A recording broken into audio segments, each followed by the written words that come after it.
వైఖరి, డాక్టర్ల నిర్లక్ష్య వైఖరి. రీసెంట్ గా ఈ ధర్నా ముఖ్య ఉద్దేశం సుమారు మొన్న శుక్రవారం నాడు గవర్నమెంట్ హాస్పిటల్లో 12 ఆపరేషన్లు జరిగినాయి. దాంట్లో 5 ఆపరేషన్లు జరిగిన తర్వాత బాలింతలు అనేక ఇబ్బందులు పడుతూ వాళ్లకు బ్లీడింగ్ ఎక్కాయి,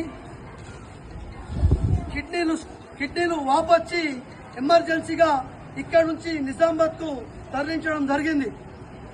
ఇక్కడ ఉన్న డ్యూటీ డాక్టర్లు స్టాఫ్ వాళ్ళకు క్లియర్ గా చెప్పారు ఏమని, అమ్మా వాళ్ళకు రక్తం చాలా అవసరం, వాళ్ళకు రక్తం ఎక్కియండి, ఆ రక్తం ఎక్కిస్తే వాళ్ళకు బ్లీడింగ్ తగ్గుతుంది అని క్లియర్ గా చెప్పిన తర్వాత కూడా ఇక్కడ ఉన్న స్టాఫ్ ఎలాంటి చర్యలు తీసుకోకుండా వాళ్ళకు రక్తం ఎక్కకుండా వాళ్ళ రక్త కణాలు అన్ని పడిపోయిన తర్వాత ఇక్కడ నుంచి నిజామాబాద్ కు రిఫర్ చేయడం జరిగింది.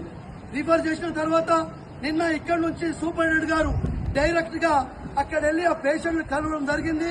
అక్కడి నుంచి సార్ వాళ్ళ పరిస్థితులు చూసి నిమ్స్ కా కేర్ కా పంపించడం కూడా జరిగింది. సూపరింటెండెంట్ గారు ఇక్కడ నుంచి ఒక అమ్మాయి, ముస్లింస్ అమ్మాయి ఫాతిమా అనే అమ్మాయికి 2 సార్లు కిడ్నీ వాపొచ్చి డయాలసిస్ చేయడం కూడా జరిగింది.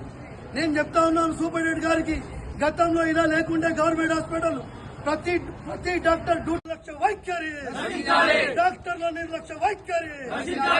రీసెంట్ గా ఈ ధర్నా ముఖ్య ఉద్దేశం సుమారు మొన్న శుక్రవారం నాడు గవర్నమెంట్ హాస్పిటల్లో 12 ఆపరేషన్లు జరిగినాయి. దాంట్లో 5 ఆపరేషన్లు జరిగిన తర్వాత బాలింతలు అనేక ఇబ్బందులు పడుతూ వాళ్లకు బ్లీడింగ్ ఎక్కాయి,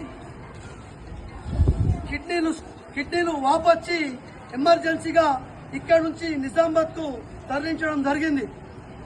ఇక్కడ ఉన్న డ్యూటీ డాక్టర్లు స్టాఫ్ వాళ్ళకు క్లియర్ గా చెప్పారు ఏమని, అమ్మా వాళ్ళకు రక్తం చాలా అవసరం, వాళ్ళకు రక్తం ఎక్కియండి, ఆ రక్తం ఎక్కిస్తే వాళ్ళకు బ్లీడింగ్ తగ్గుతుంది అని క్లియర్ గా చెప్పిన తర్వాత కూడా ఇక్కడ ఉన్న స్టాఫ్ ఎలాంటి చర్యలు తీసుకోకుండా వాళ్ళకు రక్తం ఎక్కకుండా వాళ్ళ రక్త కణాలు అన్ని పడిపోయిన తర్వాత ఇక్కడ నుంచి నిజామాబాద్ కు రిఫర్ చేయడం జరిగింది.